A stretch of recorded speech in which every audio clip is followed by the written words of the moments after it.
Yes, I had a quick reflection of what Adi shared. I think it's really wonderful that in that story, within the story, we see that there's nothing wasted in the Bhagavatam. Even the lesson that someone heard a story and said, that applies to me. That's how we should be thinking. We're hearing things that King heard the story, and then how does it apply to me? And I've heard that, that pastime many, many times, but I never thought of it that way. That we hear this stuff and it's like, that's me, and run to try to apply it. So thanks, Adi, for the way you said it today, really pointed that out to me. Hare Krishna. Hare Krishna. Thank you, Jamuna Jaya.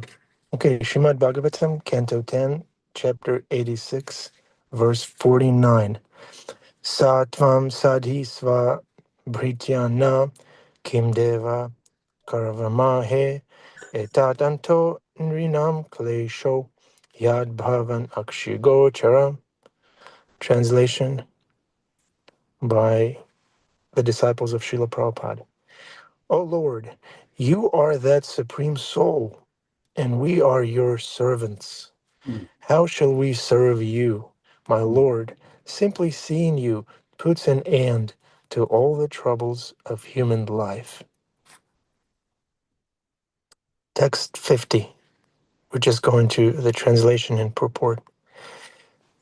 Sri Shukadeva Goswami said, after hearing Shrutadeva speak these words, the Supreme Personality of Godhead, who relieves his surrendered devotee's distress, took Shrutadeva's hand in his own and smiling spoke to him as follows. There's a brief purport by the disciples of Srila Prabhupada.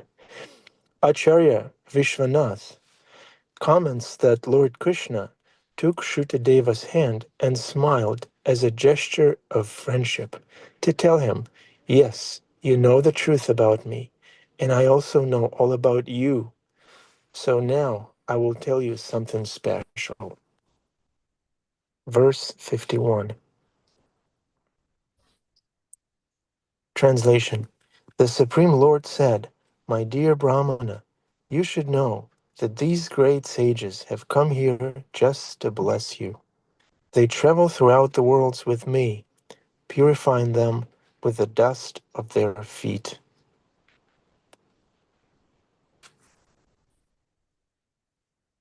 Report. Srila Sridhar Swami explains that Lord Krishna thought Shrutadeva had shown too much reverence to him and not enough to the sages, and thus he turned the Brahmana's attention to them. So these are the verses. Could you read that? Could you read that purport again, please? Yeah.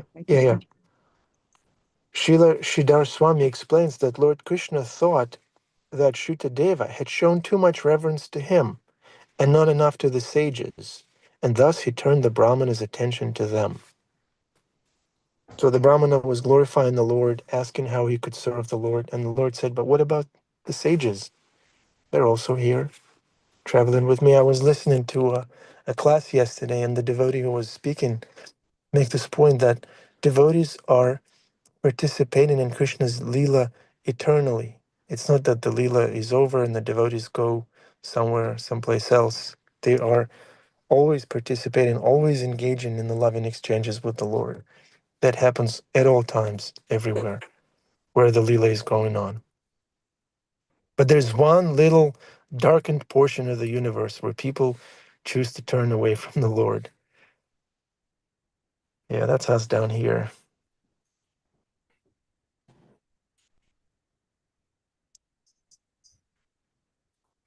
Okay, devotees, please jump in.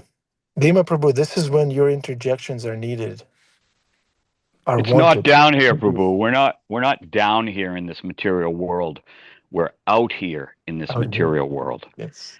We're out here. It's a matter of consciousness. Prabhupada always tried to express sometimes esoterically by just getting to the point.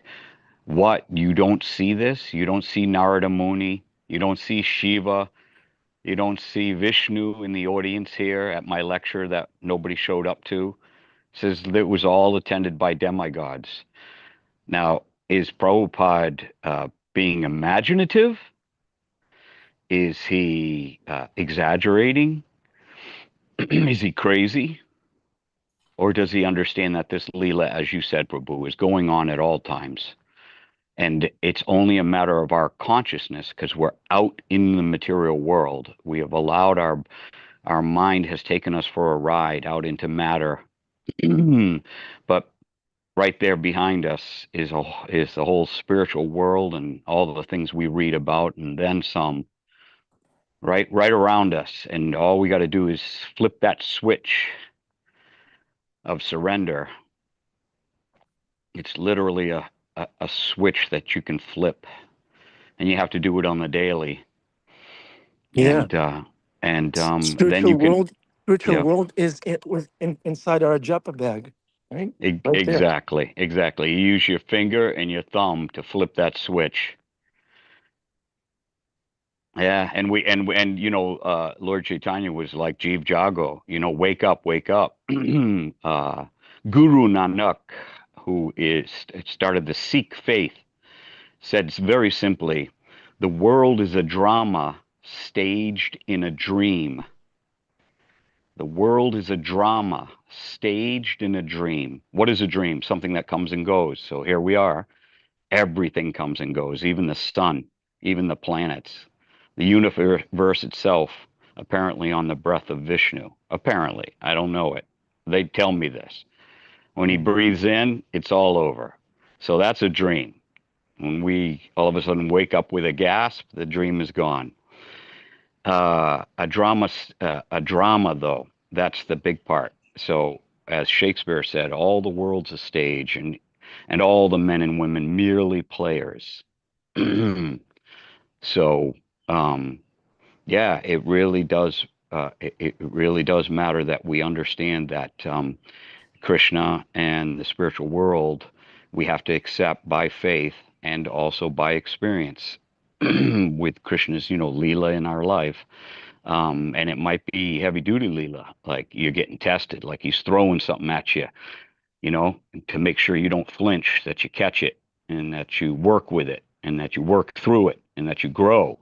So eventually, after some millennia of lifetimes, we become qualified to say that Krishna is our friend. But anyways, I just wanted to emphasize that it's not down here. There's not a distance between us and Krishna and the spiritual world. It is simply a matter of turning around. Hare Krishna. Thank you, Bhima Prabhu. We have Venu Madhuri followed by Jeffrey Eckler.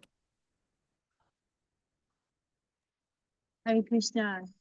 I apologize for the background noise. Hopefully you can hear me. I'm serving out on the street serving whiskey downstairs. I wanted to change gears at repeating what Ema just said, but changing gears to the question of blessings, and that the sages are there to give blessings to the king, but they had given blessings to the king, and I was just wanting to throw the question out to everybody, but especially to the senior devotees on the call about what is the importance of blessings and what is the meaning of blessings. I was recently at my first Sadhu Sangha, and my Gurudev introduced me to some senior Vaishnavas and God brothers, and they gave me blessings. And it was just a powerful experience that really, I felt just, I don't know how to describe it, sort of like turbocharged my devotion. And I felt like they were actually, sorry for background noise. I felt like they were actually accelerating the cleaning of the mirror of my heart. Like I felt like they were helping me out. That's how I sort of experienced it. But I'm curious, like what if others have had experiences of receiving blessings, or the importance of it in our tradition, what it means. Bible.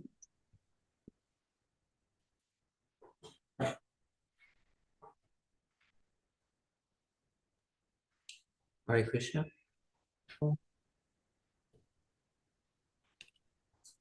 Hi, We Krishna. we can hear you. Go ahead, Adipusha. Very good question.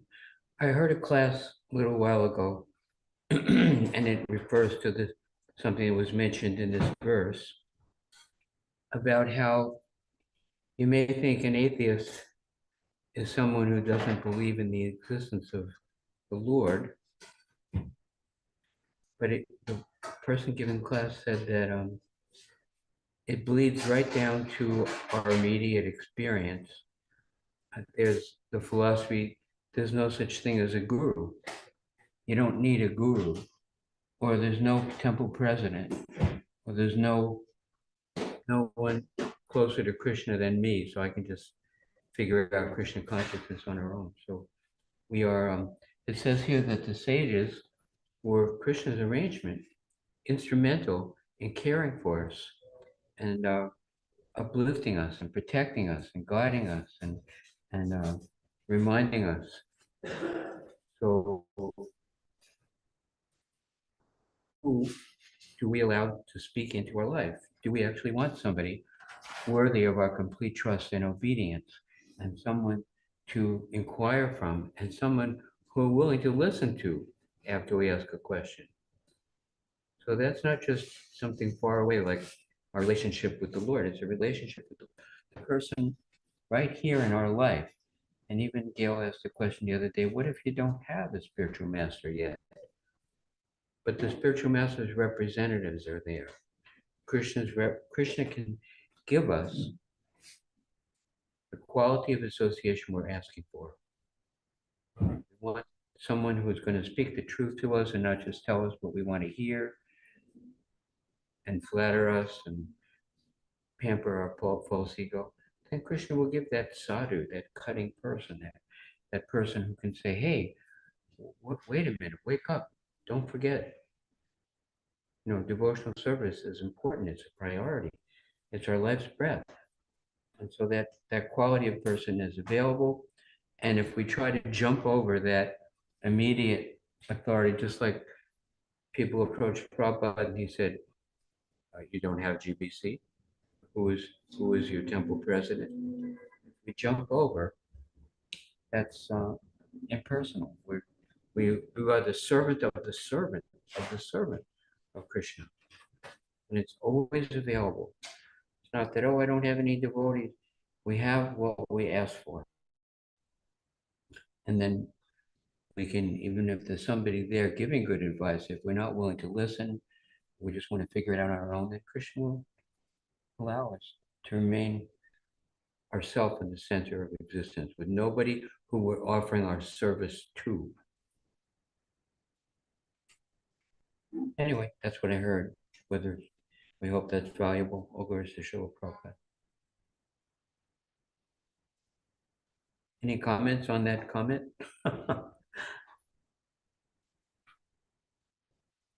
What about blessings? Did you answer the question about blessings?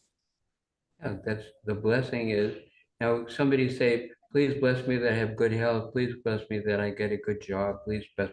But the real blessing is, may Krishna continue to bless you with pure devotional service. No, that's when you sneeze.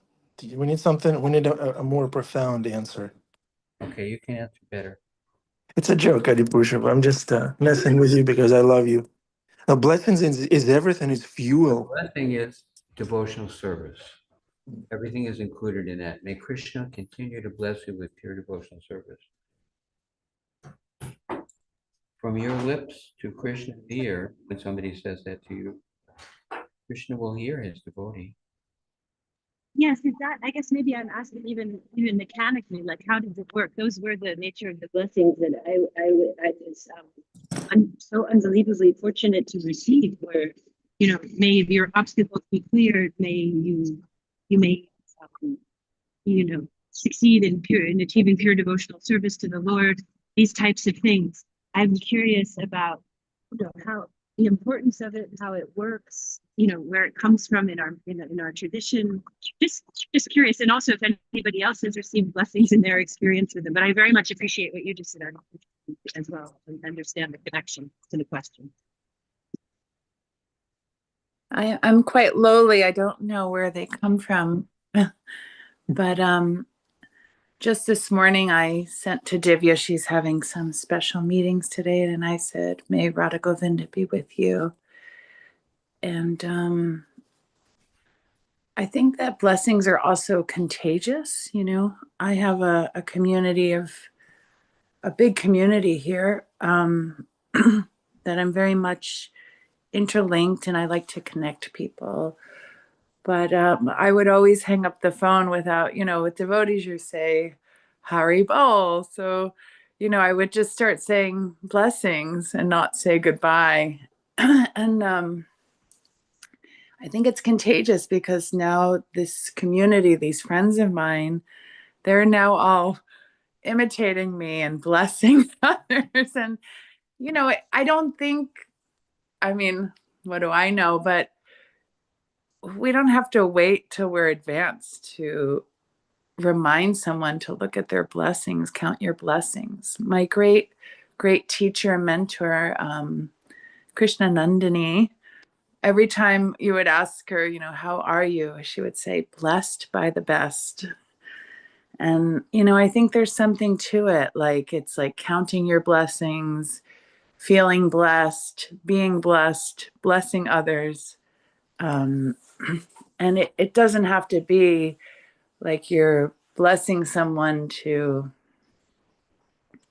you know, be a pure devotee, that like thinking you're not qualified, but you're blessing them to remember that Krishna's in their heart. And it's usually when we're giving advice to others, we're actually giving advice to ourselves. So it might sound a little selfish, but I would think by thinking about what blessing you can give somebody, like today, of course, I wanted to give blessings to Divya. And I thought, well, what kind of blessing could I give? And I just thought, you know, that she might feel Radha Govinda, Radha Muralidhar with her. It's just as simple as that. And, you know, a reminder to myself that they're my Ishtadevs, you know, and they're my love. So that's what I would like to share. Hare Krishna. Thank you, Krishna Kumari. Venumadri, you are a vehicle, a car, and blessings are gasoline. So, what's the importance of gasoline? Where is it coming from? And how do we get gasoline? We get blessings by serving, by pleasing the devotees and Guru. That's where the blessings are coming from, by pleasing the Lord and working cooperatively with the devotees, thus receiving their blessings. There's nothing more important than blessings, at least in my devotional life, Venumadri. I run on blessings. I run to Prema on blessings. Very helpful. Thank you. Thank you. Okay, we have Jeffrey Eckler, men, and Mathura Nath Prabhu. Please go ahead. I'm going to take care of Ram. I'll turn my camera and mic off, but please keep the yagya going. Hare Krishna Prabhu. I guess my question is related to the last verse in the reading, as the Supreme Lord says, "They travel throughout the worlds with me, purifying them with the dust of their feet." And as I read that, I guess my question is, you know, the sages travel throughout the worlds with the Lord and are purified by the dust of their own feet. Does that mean that, you know, our activities within the realm of devotion are the actual purifying agent rather than some sort of divine, you know, magic trick? That it's actually our effort and our endeavor in the name of the Lord that purifies us, rather than some external. That, you know, the Lord doesn't wipe our slate clean, but we do. That makes any sense. I venture, praying to Prabhupada, to say that the point is pleasing Krishna, and the dust of the feet of the devotees means that you're serving them. So by assisting the devotees in their devotional service, you're pleasing Krishna. Krishna is very pleased if we serve our spiritual master, we serve the devotees and assist them in serving Krishna. Krishna is pleased. Just like Prabhupada said, very, very rich man may not need anything, but if you give his child a 2-cent lozenge, then he will be happy to see his child taken care of. So Krishna is very dear, his devotees are very dear to him, and they are engaging in devotional service. And if we take the dust of their feet and try to help them in their service, that's pleasing Krishna. Maybe it's such a long answer, I'm sorry. Anybody else want to respond to his question? Please Krishna by pleasing his devotees. I just wanted to share something. I really like what Venu Madhuri asked, and this is something I've also been thinking about. Like Venu Madhuri, I came in contact with senior Vaishnavas unexpectedly. I for sure at the retreat, New Vrindavan retreat a couple of weeks ago, and I just felt like Venu Madhuri said, I feel supercharged, and it made me realize something. Maybe 6, 7 months ago, I was listening to Satchidananda Swami's interview with someone, and they asked him what is your favorite verse from Srimad Bhagavatam? And he smiled and said, I have a few, but here's one. And he recited this verse in Sanskrit. And it's a prayer given by Vitrasura. And I didn't know what he was saying because it was recited in Sanskrit, but it just made me cry. So I looked up the verse, and I'll read the verse for you guys. O my Lord, O Supreme Personality of Godhead, will I be able to be a servant of your eternal servant who finds shelter only at your lotus feet? O Lord of my life, may I again become their servant so that my mind may always think of your transcendental attributes, my words always glorify these attributes, and my body always engage in the loving service of your lordship. So I had this verse on my fridge, and I recited every time I pass by, and I try to sing it for the deities here. But I didn't know what it really meant, and I think I got a little bit of understanding of what it means in relation to this blessings of devotees, especially the senior Vaishnavas. When I met them, they, without fail, all of them asked me, what's your name? Where do you live? What do you do? And then they started talking to me, oh, you're an artist. You should, Prabhupada spoke about making art this way. And I didn't know how to, it was so nice. And then realized, later, oh, they're trying to engage me in service of God. So coming back to what Adi Prusha said, that I think the blessing was, as far as I can feel it now, is that I felt so much love of God coming from them. They have lived a life of such a service and doing things for Krishna that's pleasing to him, that they makes them so happy. They wanted me to do the same. So in that way, we hear how the mercy flows downward from above. I really felt that the mercy of God flowing down to me through these devotees, and maybe that's I kind of see that as blessing. You don't hear. Yeah, right. Yeah, I see.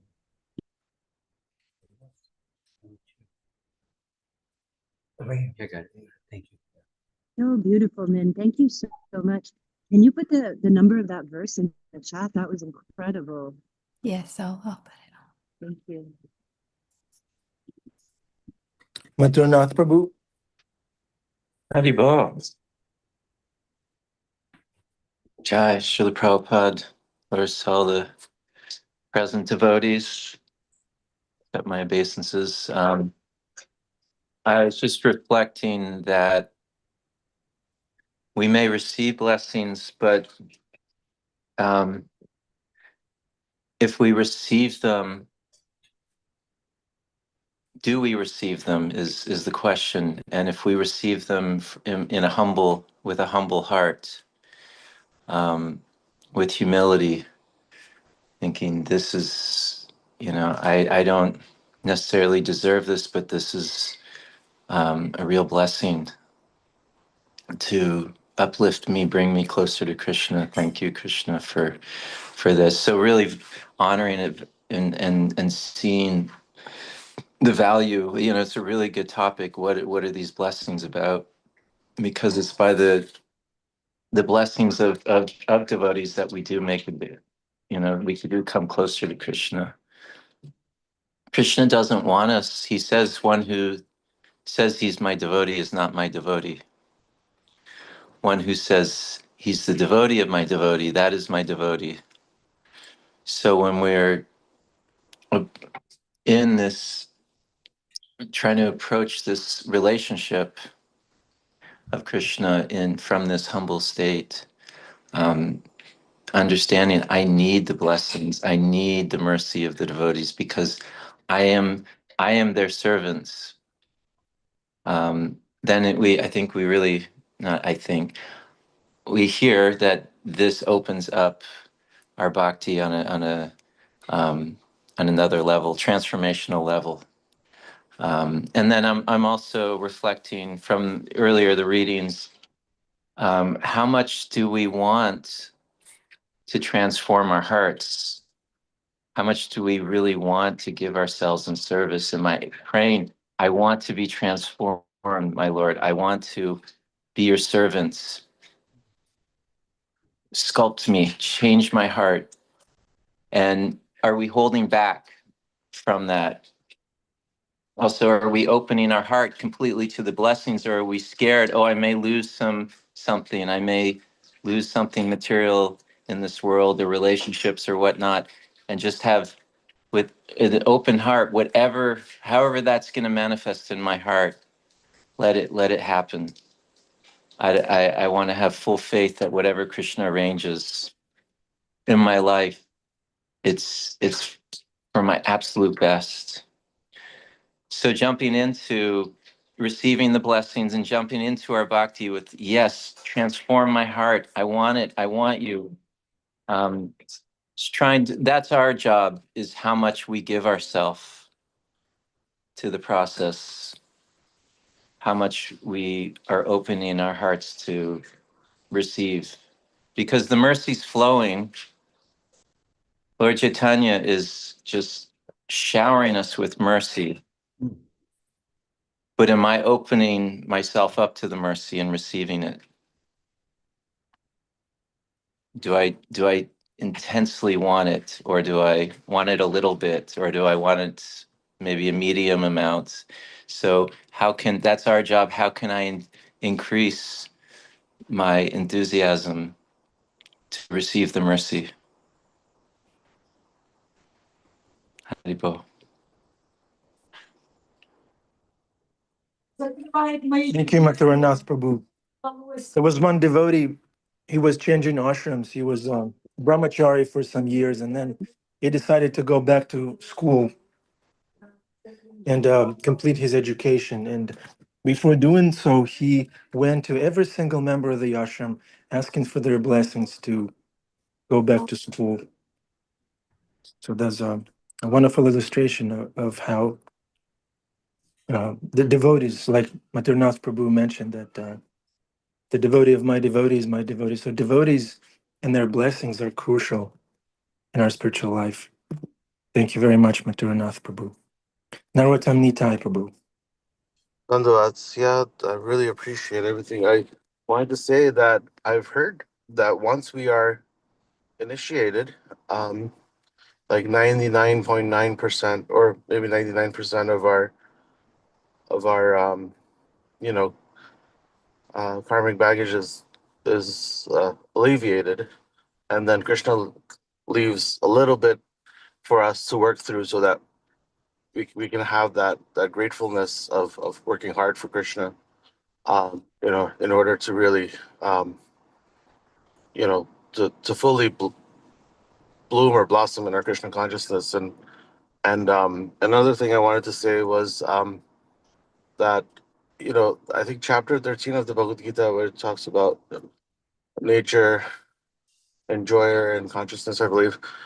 So it's to the Kshetra Gyan, or the knowledge of how we can be of service to Krishna. Yes, we're spirit, soul, we're not this body, but also how to use the body we've been given by Krishna in service of Krishna. I think that's a big like how can I say, like, if you have both Krishna consciousness or bhakti as well as some knowledge of Shankar philosophy, like it if you know both ends of the spectrum, you're easily able to perform a devotional service in a very meaningful manner, in a very steadfast manner. That's what I wanted to just uh, pitch in my 2 cents of my comment. Maybe other devotees that are more realized can discuss that, but that's what I want to say. Hare Krishna. Hare Krishna, can you hear me okay? Hello? We can hear you, Yep, we can. Prabhu.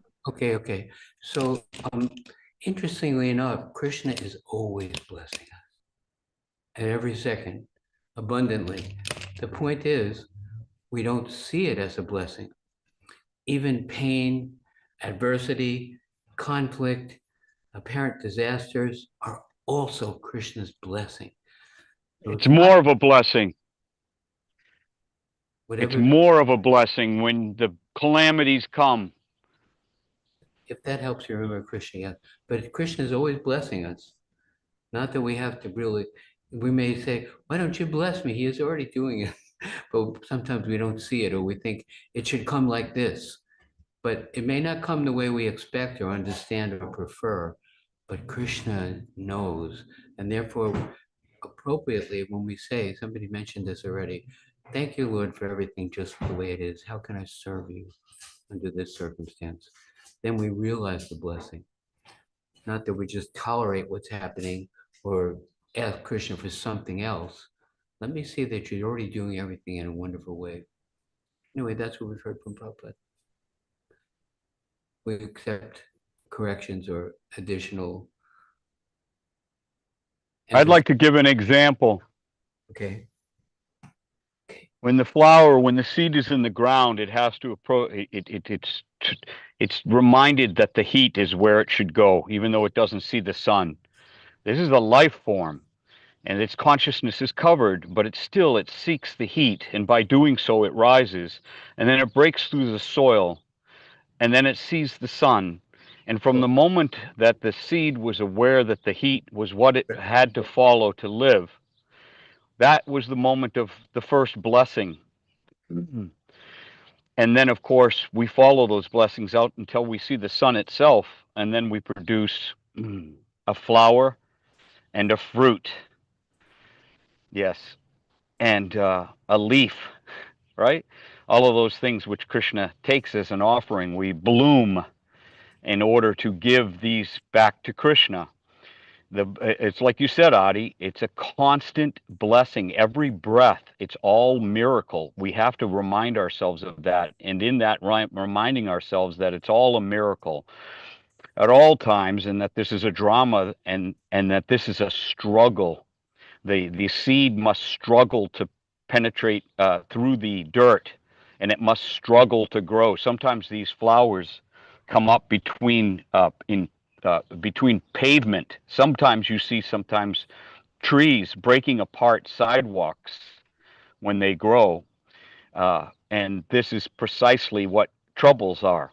It's the struggle. A caterpillar before in metamorphosis, because that's what it is with our consciousness. At first, we're sort of like got worm minds, but then we go into the cocoon, and then we let Krishna do his stuff. But then we have to chew our way out of the chrysalis, that cocoon, and then all of a sudden you got wings. So everything in life is a struggle. It's very important that we always remember that everything that is life struggles, and that is necessary. Blessings are not always sweetness and nectar. But it's the struggle. When Krishna sends a struggle our way, we should be extremely thankful. Hare Krishna. Something we can do when a challenge comes, just a lot of time we retract and go, but we can practice smiling and just thinking, Krishna, I know you're trying to remind me I don't belong here. You're trying to bring me closer to you. Thank you. And just have a different initial reaction. It really helps rather than the tightening and tension and resisting, but more leaning into it. This is like Queen Kunti's like, yes, send these. These are blessings.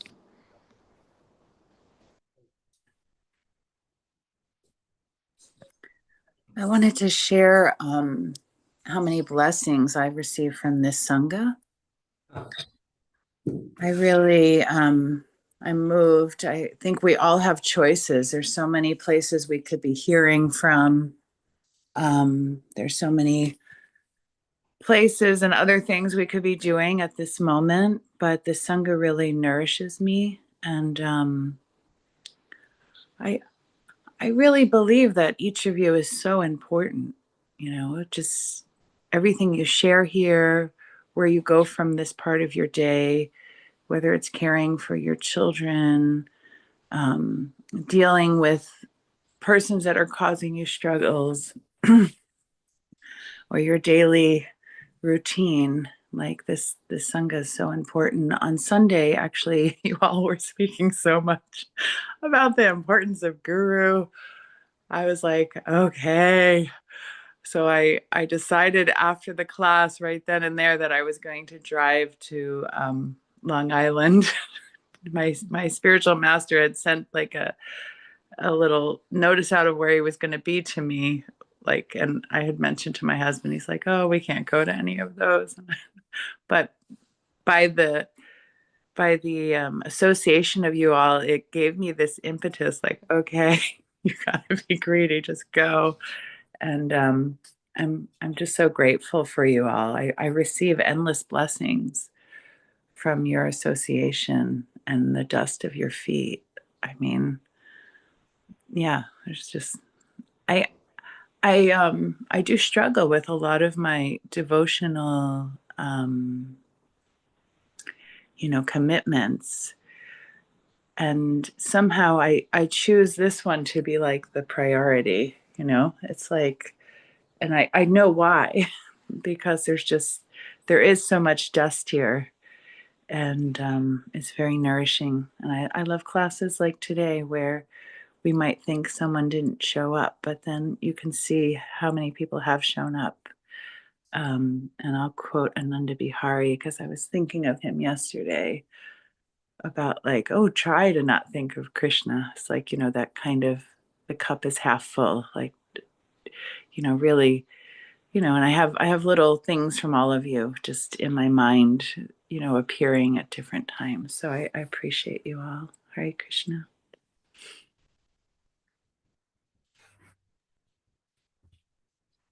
Thank you very much, Krishna Kumari. We appreciate you and Janardhan Prabhu. He's always there. Wherever Krishna Kumari is, there's Janardhan Prabhu. Darshan time, dear devotees, please turn on your cameras, unblur your background.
Yeah.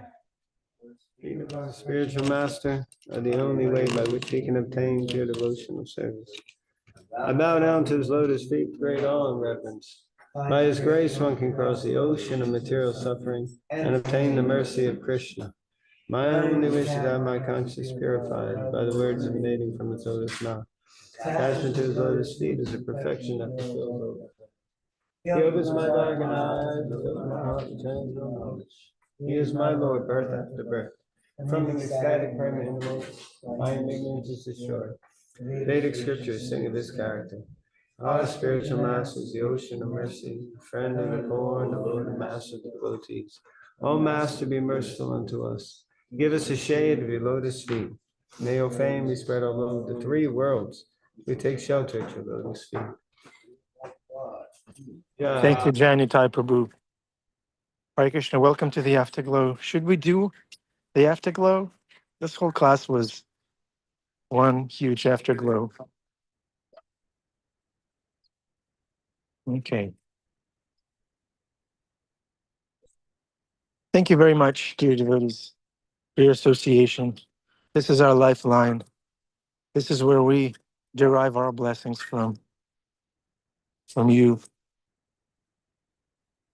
Thank you very much. Let's see. Sundarananda Prabhu, please turn on your camera, get that speaker, and recite the mantra into it. Hare Krishna, Krishna Krishna, Hare Hare, Hare Ram, Ram Ram, Hare Hare. I'm going to tell Amagopi also. I'll recite the Hare Krishna mantra once. Hare Krishna, Krishna Krishna, Hare Hare, Hare Ram, Ram Ram, Hare Hare. Sweet. Thank you so much. Such a beautiful couple, Sundaranandaji. Beautiful. We love you. Thank you very much. See you again tomorrow. Have a wonderful day. Srimad Bhagavatam ki jai. Srila Prabhupada ki jai. All the devotees on this call and outside too. Ki jai. Hare Krishna.